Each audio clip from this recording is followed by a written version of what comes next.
We'll end our review now with end behavior, increasing and decreasing intervals, extrema, critical points, and asymptotes. So end behavior, we start with the left side as x approaches negative infinity.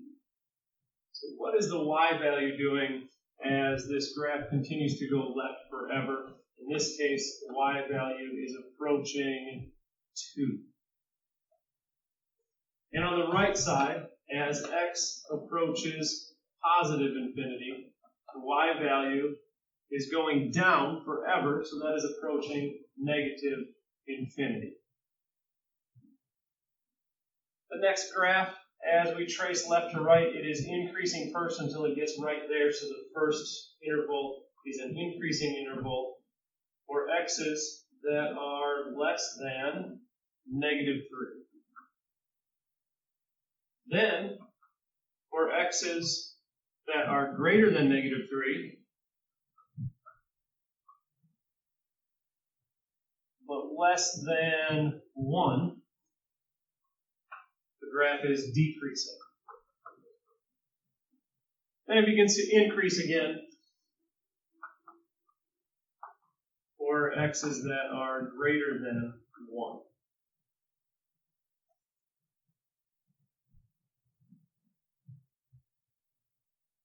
Graph in number 14 has 4 extrema.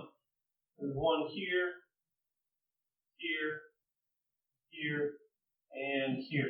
We can't count this because it's open. It never stops getting closer to that point, so there's no discernible point where it actually stops. So right here on the far left, that's not the highest point in the entire graph, but it's a high point for its section of the domain. So that is a relative maximum. And its coordinates are negative 6, 4. Continuing from left to right, here's the lowest point that you'll see on the graph, except those arrows tell me it continues to go lower on both sides. So that's not the absolute minimum because those arrows say it goes down farther. So that's a relative minimum. And its coordinates are negative 3, negative 7.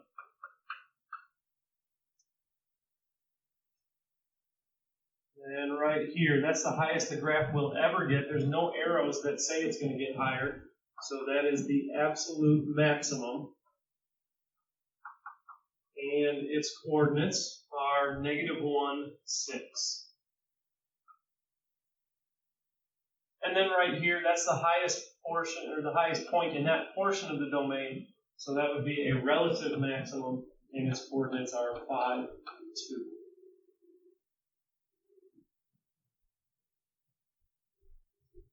Next, we want to determine what kind of critical point we're looking at. So we need to graph this equation.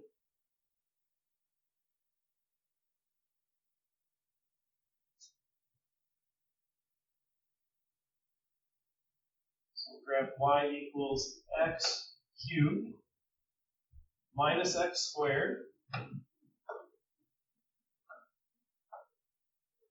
plus 3. And we don't even really have to look at the graph. What we want to do is look at the table. So first we'll go to table set, so that's second in window. And we'll start at 2/3, our critical point.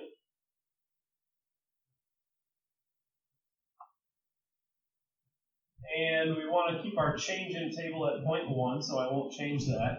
And then second graph shows me the table. I'm going to go up 1. And now I can see outputs on either side of my input. So this output, 2.8519, appears to be lower than the outputs on both sides of it. So that is going to be a minimum.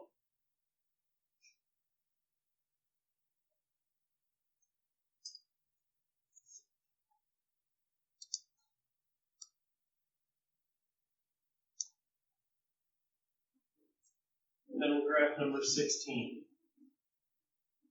3x cubed minus 18x squared plus 36x minus 23. Table set, and I'll set my table to start at this critical point, 2. Keep my change in table at point 1, and check the table up 1 so I can see something on either side.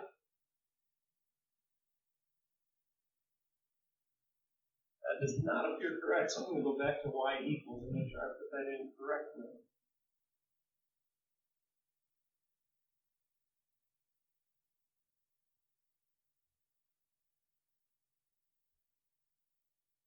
I've got 23 cubed.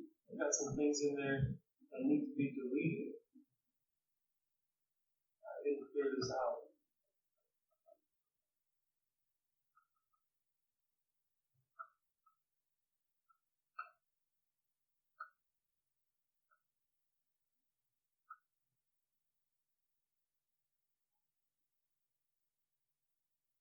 Now, table set. Table up 1. That looks better. So my output at x equals 2 appears to be between the outputs on either side of it, which makes it a point of inflection.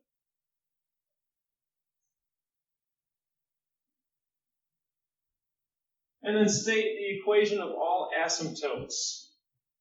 So for a vertical asymptote, the denominator 5x minus 12 cannot equal 0. So move that 12 over. 5x cannot equal 12.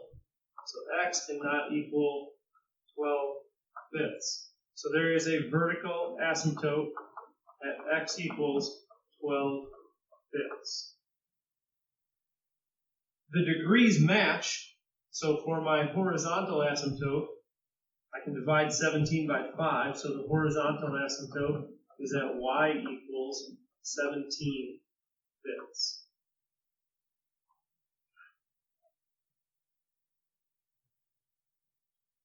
And for 18, set the denominator equal to 0. 4x squared minus 8 cannot equal 0. So move that 8 over. 4x squared cannot equal 8. Divide. X squared cannot equal 2. So x cannot equal plus or minus the square root of 2. So I've got 2 vertical asymptotes. One at x equals the square root of 2. One at x equals the opposite of the square root of 2. The degrees do not match, so I need to make them match. So I'm going to add 0x squared to the numerator. 0 divided by 4 is 0. So there's a horizontal asymptote at y equals 0.